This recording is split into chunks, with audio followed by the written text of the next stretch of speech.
Welcome to Rhythm of Love, the podcast. I'm Clarence. And I'm Yalonda. We celebrated our 25th wedding anniversary by writing a book together about what it took to get us here. And in this podcast, we go deeper and break down what we learned along the way. We hope you enjoy and engage. Comment, share, and subscribe. We'd love to hear what you have to say about what it takes to make relationships last. Yes, we will. Welcome to Rhythm of Love, the podcast, episode 6, y'all. That's my number. Shout out to the SG Rose.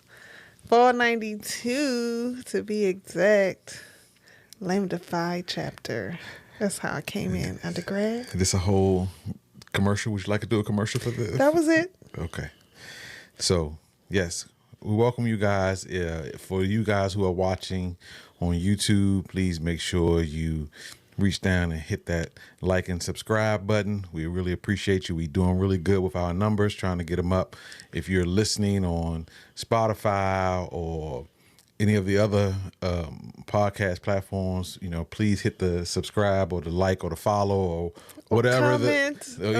Whatever those things are, yes. so that we can keep track of you. We really love to hear the comments. We answer all and respond to all the comments, so we like to stay engaged with you guys, and it helps us to know that this stuff is going out into the world and people are actually watching it. So we greatly appreciate you. Yes, we do. Thank you. So, as we said at the beginning of most of our podcasts, we're trying to get better at keeping our bookkeeping or our housekeeping in order. This is based off of, this whole podcast was spawned by a book that we wrote called The Rhythm of Love, 25 Things That 25 Years of Marriage Has Taught Us. Oh, it's right. It's just above me. Yeah, it's over your left shoulder. Yep. But it'll be on the screen when we put it up. Yes. So a lot of the content is based off of there, but what has happened is we wrote this book almost 2 years ago, and we've been on talk shows and podcasts and TV shows and all kinds of things discussing it. Yes, we on the list. Yes, we on shows discussing it. So yes. What we've had an opportunity to do is kind of dig in a little bit farther. We have a bunch of things that we didn't write that we probably could have written.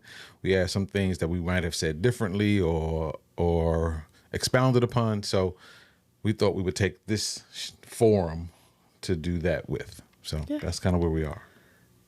So we really appreciate you hanging in there with us as we discuss topics from the book, topics that have taken place since the book. Just talking about the history of our relationship. It's been a long relationship. We married at a very different time than what the zeitgeist is of this time. We married in the 90s. So, no scrubs and all that. Things were a little different for us, and we just continue to grow as time goes on. So what are we talking about this week? So I just want to admit what I admitted to you earlier, that there's lots of things floating around in my head. I want to check in with you. How do you like podcasting so far? So this has been a different forum than I'm used to. Me too. Much different forum than I'm used to. It has brought up some new things that I didn't realize about myself, and it has reinforced some things that I already knew. Okay. What are some of the new things that you learned about yourself? So I've learned that in this forum, I feel a little bit more comfortable to be a little bit more candid. And maybe that is not necessarily a good or a bad thing. The book felt so permanent when we were writing it. It felt so long term. It felt, it felt so the Iliad, the Odyssey. It felt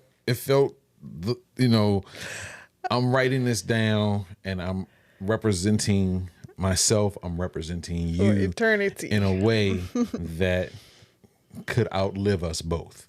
And I don't know that that's not an over exaggeration, or much more than it probably will, but at least that's how it felt.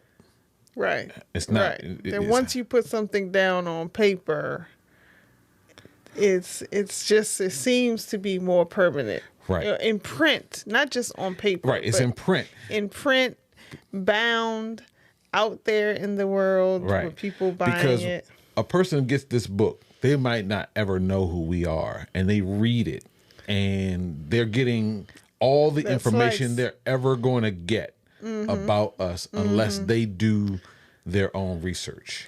And still, I mean, how much more are they going to find unless we're going to do another book? But yeah, they'll see our interviews. Yeah, I mean, they go to our that. website, they can see stuff. But if they don't do any of those things, it's still all they get. This is what they get. Yep. Whereas here, we can have an opportunity to talk through more stuff from beginning to end, because so many things require contextual understanding of why they are important, or why they are relevant, or why that decision was made or not made, and how we kind of got to this point typically matters. And it's not always easy to relay that level of context and that level of depth in the book. If we had really written the Iliad, or something on the level of a much more in-depth. Even the most in-depth books get discussed because people have interpretations about what they think the writer meant by these things. So it's the same type of deal when we wrote the book. But here, you get to say to me, what do you mean by that? People get to write in the chat, what did you mean by this? And we actually get a chance to have more of a dialogue, even if it's not a real time dialogue, but you get a chance to have that. So this medium has been different for me in that regard. Okay. Different, but you're not saying better or worse. No, it's not better or worse. It's just different. Okay. It's just different. I would agree with that. Yeah, I'm less of an on the spot type of person than you are. So I don't know. The writing of the book gave me some time to think about some things. Sometime, because we did kind of set deadlines for ourselves, so we wouldn't just write on and edit on and never actually release the book. But I do like that opportunity to parse my words more and make sure I'm saying what I mean, than here where it's said. And I mean, if you would ask me what I meant, then that does give me an opportunity to clarify anything. But yeah, I mean, I think it shows in your writing as well, comparatively to mine. So I think it definitely shows those differences. So if you don't know the various chapters of the book, each chapter is written by one of us, right, in that person's voice, with that person's perspective, not with the spouse's perspective. So we got a chance as spouses to read the other person's chapters, but we didn't change them. We might have corrected some things or added some stuff that we say, hey, you might want to include this, or you might want to take this out. But we kind of gave ultimate discretion to the person who wrote that chapter to accept or not accept those changes. Right. Editorial discretion, artistic license, shall we say? Artistic license, shall we say? Sure. I know one thing that is different for me in doing this podcast is the timing of when we are recording. in that, we already do our regular live stream on Twitch on Sunday nights. Right. That keeps us up fairly late. And now we're typically recording this on Saturday night. So that keeps us up late as well. And I don't know. I mean, I've said this before, ever since COVID, my body just craves that 7 or 8 hours of sleep. More 8 than 7. And so, yeah, I'm feeling it. It takes me to like Wednesday to really feel like, okay, I've rested up from the weekend. Yeah. I mean, I get it. I totally get it. And I don't sleep at all. So, well, we know you're not sleeping. Which is that's a whole different issue. It's a different issue. We can talk about menopause, which is one of my things that I think I'm going through something called, I call it menopause. He's the first male ever. But I hear that I'm not. But oh, yeah, that's true. You actually have heard that you're not. I heard that I'm not, where sometimes I get a little anxious and I can't sleep so well and I get sweats and, things like that. So I talked to my doctor and I'm not sure she's going to hear this. Nicole, menopause is a thing. So he's convinced. I'm convinced. He's convinced that he took a poll of some men's friends. And these men's friends have said, yes, I have a friend who is also going through some of those similar issues. If you're not sleeping if you're getting to 50, 55 and you're not sleeping at night and you're a little bit anxious and you're kind of itchy, some people say it's a midlife crisis. I'm calling it menopause, but itchy as in anxious? Yes. Okay. Not itchy not as in itchy skin. Not itchy skin. Just itchy as in restlessness. Restlessness, right. So yeah. That is an it's entire not a midlife crisis. Midlife crisis is a I thought it was somewhat cliche when people talk about it.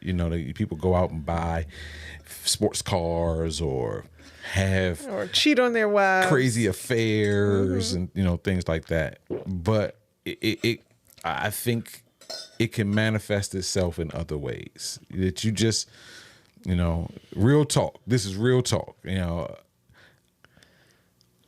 I am 53 at this point, which I have to sometimes think about how old I actually do the math and figure out how old I actually am. And what I said to you was, you come to the realization that you've probably lived more years than you're going to live from this point, and that's even if you're lucky. If you're not lucky, you've lived like 2/3 of what you're going to live.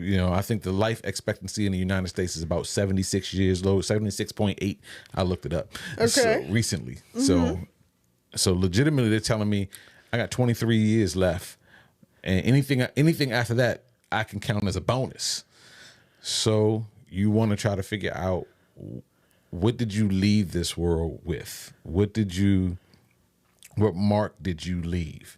And sometimes you don't understand or you don't know what that is. And for me, we've had a couple of businesses that we have worked with that for different reasons were not successful. We've had a couple of opportunities that we have chosen A instead of B, and now we can look back in retrospect and say maybe we should have chose B instead of A.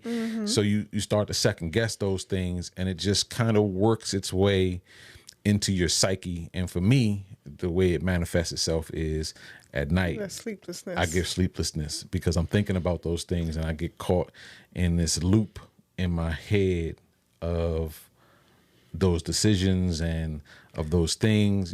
We have 2 kids. We're trying to work our way with them, trying to get them to the next level, and it's a real thing for me.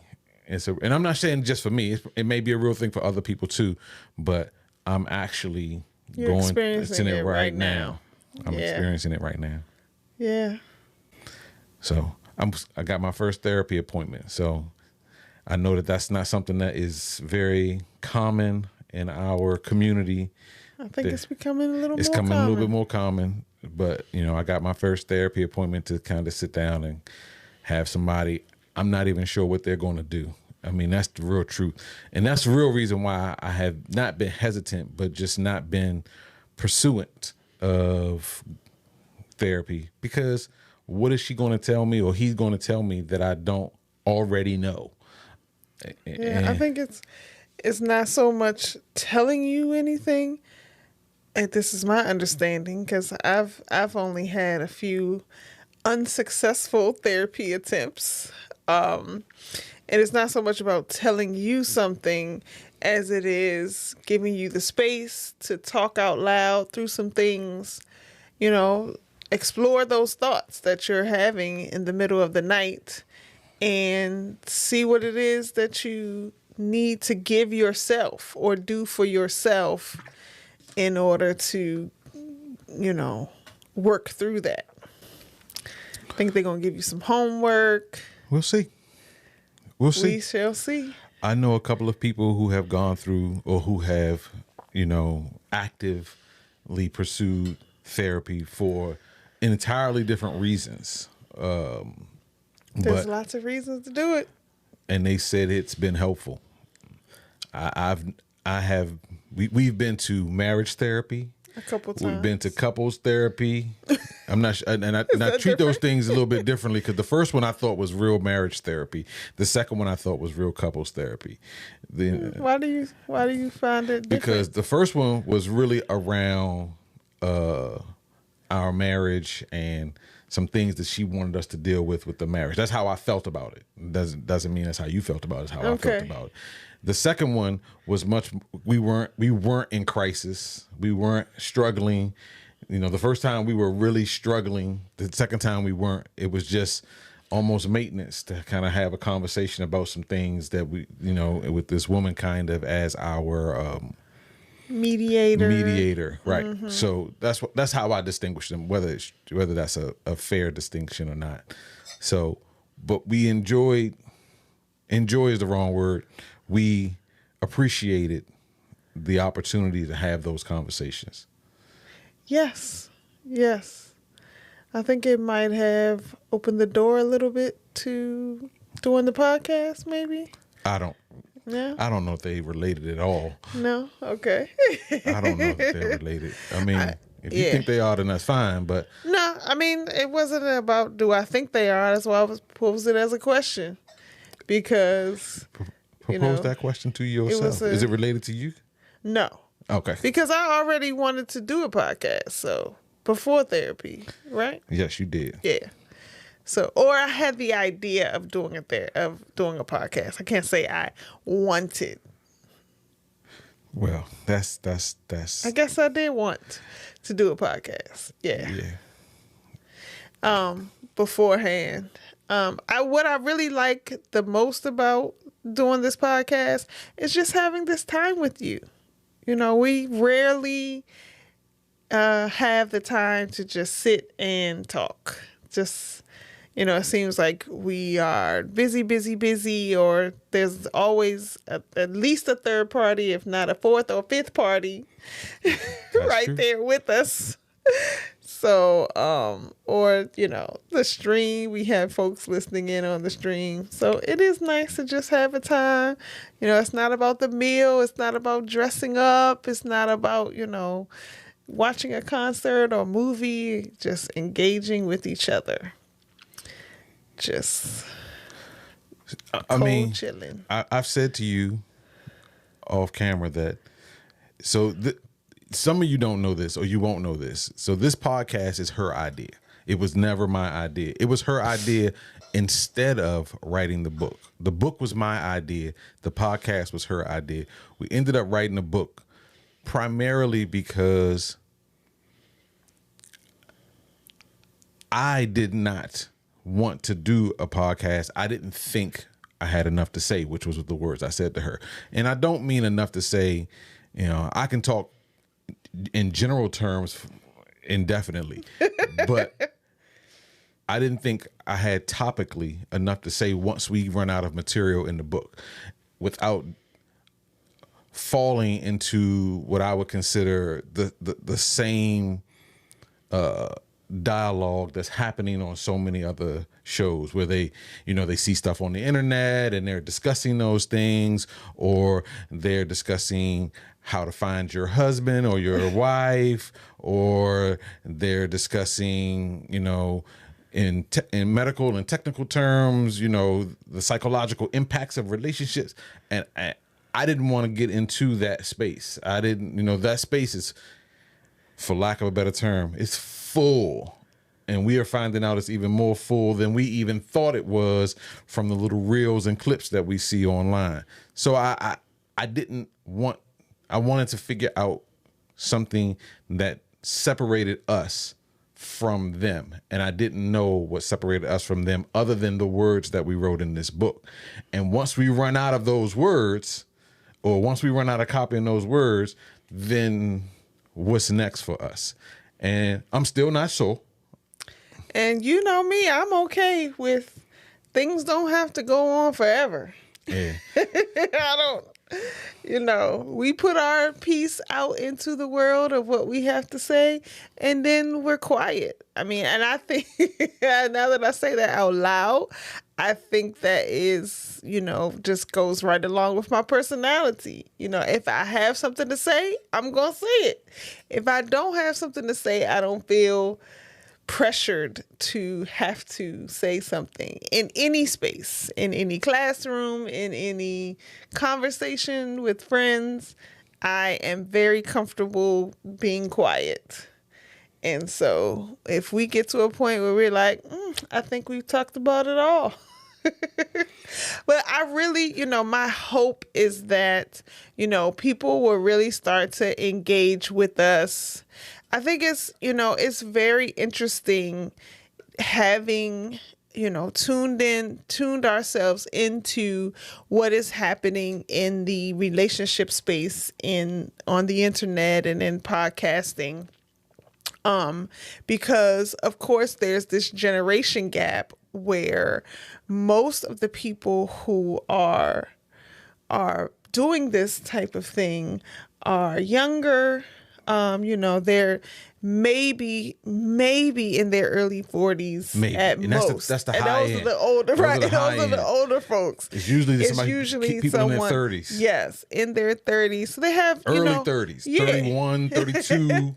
So they have some experience because, oftentimes they are married or in a serious relationship or have been in serious relationships. So I think that us trying to carve out a space for the 50 plus folks who are, who, like I alluded to earlier, got married at a different time. The fact that you can say I'm going to therapy and it's not like, what do you mean? You must, you're looking for a diagnosis for a person to choose to go to therapy. They must be, hearing voices or something, at least a black man, to do that. And, or, you're losing your mind. That is much more commonplace for people in the age group that are doing these podcasts. So yes, even some of them are actual psychologists themselves or relationship therapists themselves. And so they do have this, base of knowledge to work with, whereas our base of knowledge is just our experiences, and we got more of them. At this point, we got more. We have way more of them, and so I'm hoping that people will, if we are going to have something that goes on and on, that people will tune into us to say, hey, this is what I'm going through right now in my marriage. Is this a space where I can hear someone talk through having gone through it and what they learned and this and that? So, we'll see what happens. We'll see what happens. I mean, I listened to a podcast called Higher Learning, and one of the things that the host talked about that falls right into this age discussion that we're having is, the majority of people in the space right now are still in the point in their lives where they really think they can change the world. That's what he said. They really still think, and his specific words were from 25 to 45, you still think you can change the world. You still think that you can really change it.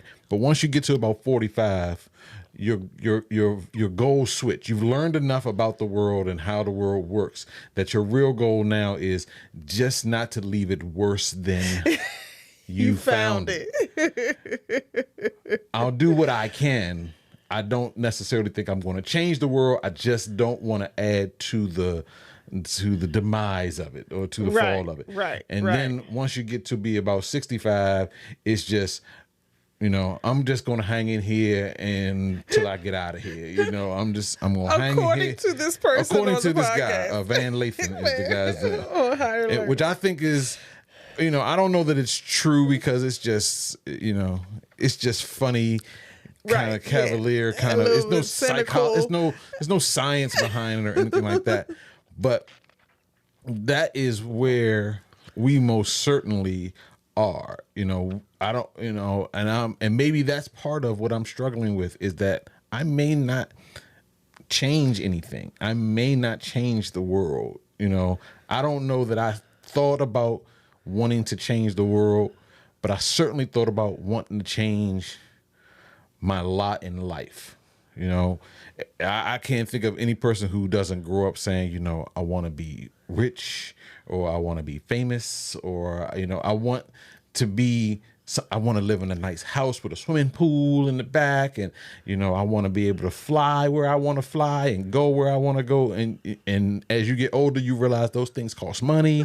So you want a job that's going to pay for that. And you're hoping to, be one of the Microsoft millionaires who get in early, and then next thing you know, your whole life is different because of what has happened and transpired here. And then you wake up one morning at 53 and you realize that none of that has happened for you. And what are you going to do next? So, now it's maybe I'll just do the best I can with this, or maybe I'll just try this or try that. So I think a lot of what I'm going through right now relates to that same topic and that same struggle. So it'll be interesting to see how this entire show, which is not about any topic in the book, it's just about us. What we're going through right now, how it be perceived, especially by the younger crowd. And maybe they never see it. Right. Yeah. But maybe they do. We would just sound old. I think we sound old. I mean, I told Nathan's our son, for those that don't know, who's got a birthday on Monday. Happy birthday, Nathan. Happy early birthday, Nathan. He'll be 20. And I told him when I was 20, the thought of somebody 53 years old, that person was practically dead. Yeah, that person had one foot in the grave. 53? That's an old man. Or at woman. 20. Yes, at 20. That's an old man. That's somebody I cannot relate to at all. Right. And now we are those people. I think we look old. We are those people. I was at a gig today. I don't know if I told you this. I was at a gig today, and the woman, a young woman, asked me to play a song, and I said sure. So I played it, and it was a common song that I play at gigs. So it wasn't strange for a person to ask to do it, but they did a line dance, a stroll to it. Okay. They did a stroll to it. They were Greek Zetas, so they did a stroll to it, and I said, oh, okay. So this is a stroll song for the Zetas. So I have a folder in my structure, in my file. I have crates. Yeah. So I have a crate for stroll songs for Greeks. Yeah. So I said, okay, well, while I'm playing this, I said, I got to remember this. So I go and I put it in there, and I said, I didn't know this was a stroll song. And she said, it was popular in the early 2000s. And I said, I don't know how old you think I am. But however old you think I am, I'm older than that. Because in the early 2000s, I was 35 years old. You wasn't strolling at the parties? I wasn't strolling at parties. I was over 30 years old. in the early 2000s. And that's, that's, I never said my exact age to her. I just said, yeah, I'm older. I was not right. Basically, what you think is old, this been out. This been out. Yeah, it's so been out that I didn't even know what it was. I knew the song. I didn't know. You weren't at the parties to see. I wasn't at any parties to see it. Yes, not at all. Not at all. Not at one. We had a newborn in the 2000s. In 2000 we had a newborn, so definitely, and a second one in 2004. So right. Yeah, so that was little kid time for us. We were listening to Dora the Explorer and Barney and the Backyardigans. Yes, we were heavy into those guys. Yes. So, but getting back to kind of the podcast itself, I think I see the value in the things that you're saying. We get to sit down and we get to talk. It doesn't always lend itself to harmonious communication and relationship afterwards. We don't see some of these things on camera, but we have contention sometimes after these shows where we're unhappy with what the other person said, or you can say I was unhappy. No. I know you feel like you've been unhappy. Sure. Really? Sure. But we handle our unhappiness differently. We very much. And it depends on the level of unhappiness. It depends on the level. I was pretty unhappy. Yes. I was pretty unhappy. And I don't know, people who have watched episode 5, that's where I was unhappy. I even said in my first post about episode 5 that I was still reeling from some of the things that were said. And probably, I don't know, I would be interested to see if people could tell that I was bothered at certain times. Of course, you can read my signals very well, but I wonder if people could tell that I was bothered by that. So, and so that's another difference in this medium that hasn't been in any other medium that we've been on. When we live stream, and we usually don't have no issues because we usually are able to work it out during the stream. Right. And what are we talking about? We just having fun. Right. It's much less informational based, or it's not us walking down memory lane, except when you were talking about those ribs. Listen, you dropped my ribs on the floor. So let me catch folks up. His mom makes a very good short ribs. Short ribs. Great short ribs, and she had made a batch for Christmas. Was it for Christmas? And we took some home because Clarence loves them so much, and we took some home. And he was working. I met him for lunch. It was a holiday week, so pretty quiet around the workplace. So I met him at his job to have lunch with him, and he had brought the short ribs with him to warm up and have for lunch. That was going to be my lunch, right? Yes. And he asked me to get the short ribs out of the microwave for him while he went downstairs to the cafeteria to get drinks or sides or something. I don't know. Right. It was drinks. Okay. And apparently... She says apparently like it didn't happen. I know. I'm saying apparently because I can only go by your memory, and you're telling me I did. So apparently to me, I'm not to the universe. The universe knows. I dropped this short ribs, pulling them out of the microwave or what have you. And just so he had when he came back from the cafeteria, he had no short ribs. I was cleaning them up off the floor. What? How could you drop my ribs on the floor? As if I did it on purpose. Accidents happen in life, and that was one of them. I'm so sorry. I can't cook. I can cook them now. I couldn't cook the ribs. It was only when my mom made them. They were kind of special occasion kind of ribs. She doesn't even make them that much because it takes a little bit to make them. It's not just like an easy throw together recipe. I have made them since then for him too. She shared the family recipe with us, so we've been able to make them. but it's still not something we make with any regularity. No. And Any it's regularity. it's a cut of meat that is not the least Flanking cut ribs is what they're called. right. Flanking So cut. you can't always find it, and they're packaged in very small quantities. All these things. So my baby's ribs was on the floor. She's dropping ribs on the floor. And when he brought that story up in the stream, you would think I had dropped the ribs the night before. And this was about... Or right before we came on stream. Because this was about 25 years ago. Yeah, this was before our youngest child was born. So it's about 24... It's about 25, 26 years ago. No, maybe she was born. Simone was born. Nathan was born. Okay, all right. So early 2000s, here we go again. This is the type of thing we're dealing with.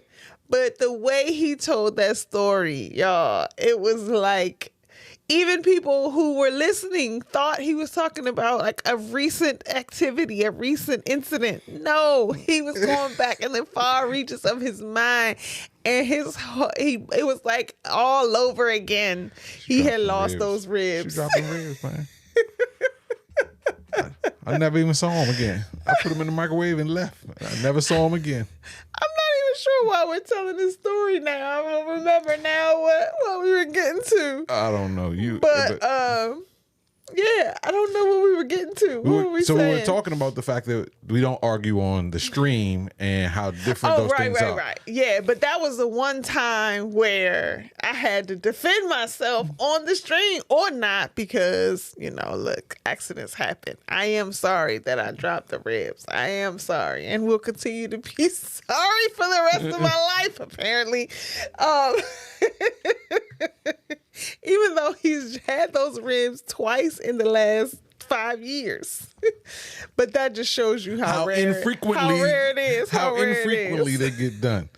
His mouth was ready. I was ready for them ribs. So that was the only time where we actually had a conflict on stream, is my point. So this is a forum where we for actually have post-game issues that we sometimes got to work out. So that is, and also because we don't rehearse this and we don't really tell each other what we're going to talk about before. We get some. Yeah, I mean, we might say, "Oh, let's talk about this subject matter." Right, but everything else is kind of just fresh. So, but that, needless to say, we are still working through these things. We are a work in progress for sure.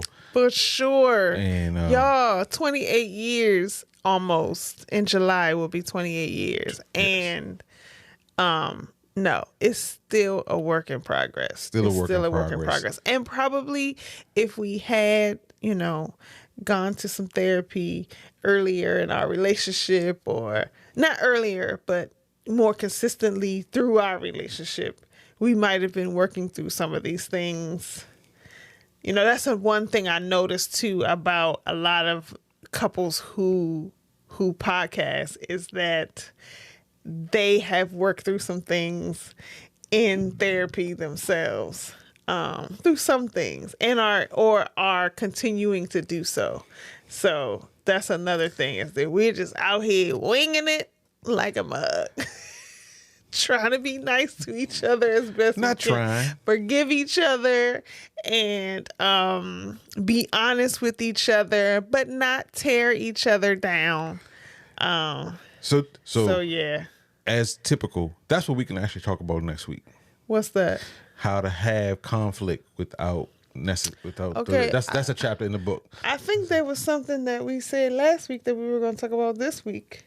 But I didn't have a chance to really go through the whole episode to know what it was we said. But we need to write. My point is, we need to write these things down when we have the idea. Yes. Oh, we're going to talk about this next week. Yes, because we don't always remember. But because the week happens and then because we're not thinking about this thing. Yeah, I work on it for 2 days straight, and then I'm done with it for the rest of the week. And I'm just answering comments that people put out. Right, and we're just we decide on the clips. You make the clips, and then I'm moving on to posting clips. Then I'm moving on we're to not really thinking about the Sunday full content. show or the DJ gigs I got over the weekend. I'm moving on to other things. stuff. Yeah. So, but y'all pray for a brother as he do his first therapy session this week, and Hopefully it's the first of many on the road to resolution. At least getting my spirit settled. That's right. And we'll see if I'm right about some things that I'm thinking. We'll see. But she won't hear them from me. You won't. You're not going to tell me? Listen, it's confidential. Patient doctor confidentiality. That means the doctor can't say. It means I can't tell you what the doctor said. That's not what it means. I'm just joking. I know that's not what it means. I know it doesn't mean that. I can't tell you what the doctor said. That's not what doctor-patient confidentiality is. I mean, there's no pressure. You can tell me what you want to share with me and what you don't want to share. That's fine. But you're a sharer automatically. Oh yeah, I'll tell you. So it's easier. It's easier that way for me. That way I ain't got to remember what you didn't tell me. If I tell you everything, then I don't have to remember what I didn't tell you. So if you don't want Yalonda to know, don't tell me. Right. We already had this conversation. Or be specific. Right. And you need to tell me too, 9 times. Like, once I'm in a relationship with someone and I know they've already said, I really want to keep this private, or this subject matter is very sensitive, that kind of thing, then I know not to say anything to Clarence. Right. But on the whole, if you tell one of us, you're telling both of us. On the whole. Just know that. Because we like to discuss things, and we try to, like to see if, this might impact us, or, oh, I never thought about this way, and somebody was telling me, and what do you think? And, what if our relationship faced that? Correct. Yeah. I mean, yes. I mean, this started in the first year after I came home from a bachelor party, and we had a real conversation. It had nothing to do with me, because some things went down at the bachelor party. And it had nothing to do with me at the bachelor party, but some other things went down at the bachelor party, and I thought that it was how I didn't understand at that time how that person's relationship had deteriorated to the point where they could do some of the things that was happening at the party. Yeah. And in my mind, what I said was, can our relationship deteriorate to that point? Yeah. Because I thought very highly of that person, and I'm still cool with them, and I'm not being judgmental of them at all. I've grown to learn that things can happen like that, and your relationship can deteriorate. Right. But at that time, I had been married 6 months, and I was being much more idealistic about how these things would work. Because I knew how getting married changed my perception and my approach to those kinds of situations, to other women. Yeah, and I wanted to hold on to that, and I have. Right. So, but at the time I said, if this person who I think is pretty strong can fall like this, then what does that say for me, who I don't think is as strong as they are? But turns out either you're stronger, or we're stronger, or just you know how to keep yourself away from temptation, I think, too. I mean, you did go to the bachelor party, but I told you weren't them doing some of the things that I was doing. None of the things. So I went to the bachelor. The interesting thing was, I didn't know that I would actually be an influence at the bachelor party. That wasn't my intent. I was going to say congratulations to my guy who was getting married. I wasn't going to be able to be at the wedding, but I wanted to go to the bachelor party because I was home that weekend, we were up from North Carolina that weekend, and when the strippers came out, because there was definitely strippers there, when they came out, I said, I'm going to go upstairs, because they were in the basement. I said, I'm going to go upstairs to the kitchen. I'm just going to eat. And that was my way of kind of staying away from that and not putting myself in that element. And I sat upstairs by myself for 10 or 15 minutes. And then people started coming upstairs and sitting with me. And every person that came upstairs to sit with me was a married guy. So, and now we're talking about other stuff, and we're into what we're into, and there's no, I have created unknowingly a space for the married guys, still be at the bachelor party, but not be participating, but not be involved in the things you don't want to be involved in. Yeah, I didn't, but I was doing it strictly for me. It just for me. I was doing it, I guess, kind of for you, for us. It was just I didn't want that. It was going to be bad. And not that I was going to be grabbing up strippers and holding them down and throwing money at them, because I'm not that kind of guy. But it just avoid the element, and it helped. It helped. It just not, You can't get caught up if you're not in the mix. You can't get Can't get caught up. I was already in the mix, so let me kind of separate myself a little bit over here, and then that helps me not get quite so far down that rabbit hole. Right. Because somebody did get pretty far down that rabbit hole, much farther down that rabbit hole. So far down. So the rabbit hole. We'll leave it there. But I think one thing between us, just talking about as much as we share with each other, even of other people's business that they share with us, is that, we also know how to not treat the person any differently. When I see you, I'm not going to be like, I heard you was down the rabbit hole at that shower party. It should have been a shower. A shower might have been better. So he needed a shower. But we won't get into that. But yes, you're right. The point is, how to we protect each other. Right. And we're doing our best to protect the integrity of the relationship that you have with whoever person. Your friend is, who shares some the confidential things with you. But we've been married a long time, so things get shared, and things get shared. Pillow talk is a thing. We have a chapter on that too. Mm-hmm. It's not exactly about telling other people's business, but sometimes it does. It's an exercise in just being prepared for situations that we may not anticipate for ourselves. Right.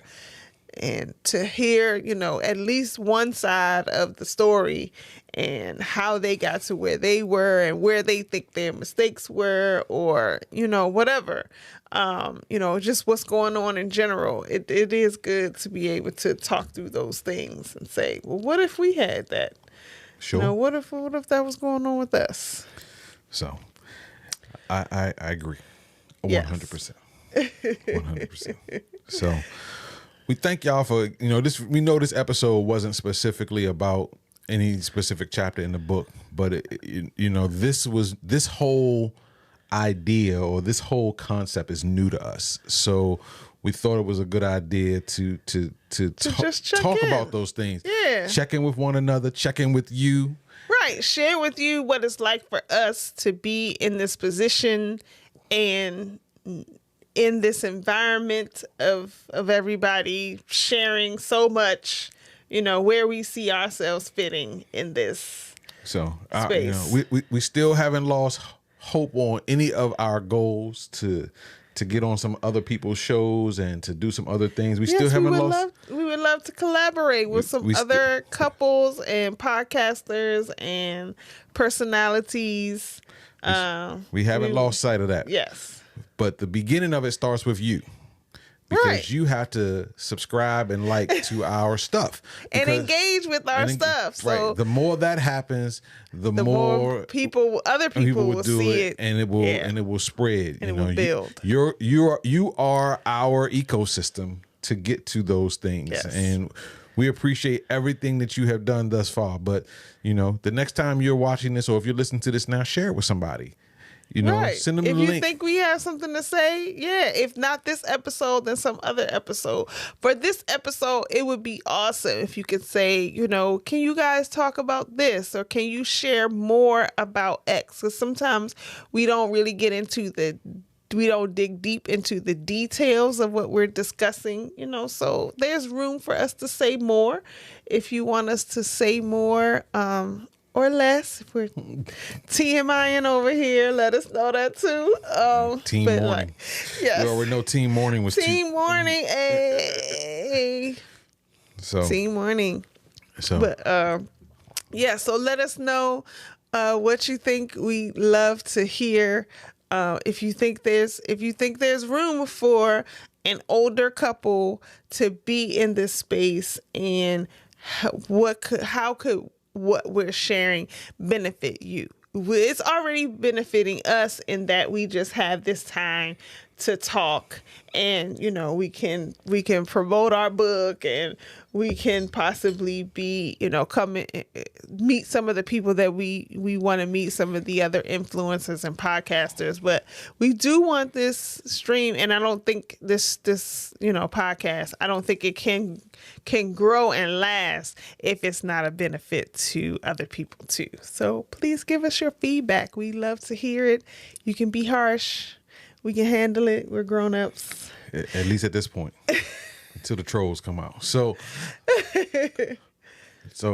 our closing housekeeping that we always kind of forget. So first, make sure you join us on Sunday nights, twitch.tv/DJ C# for Heartbeats in the Basement. 9 p.m. Eastern time. 9 p.m. Eastern time. Very lighthearted.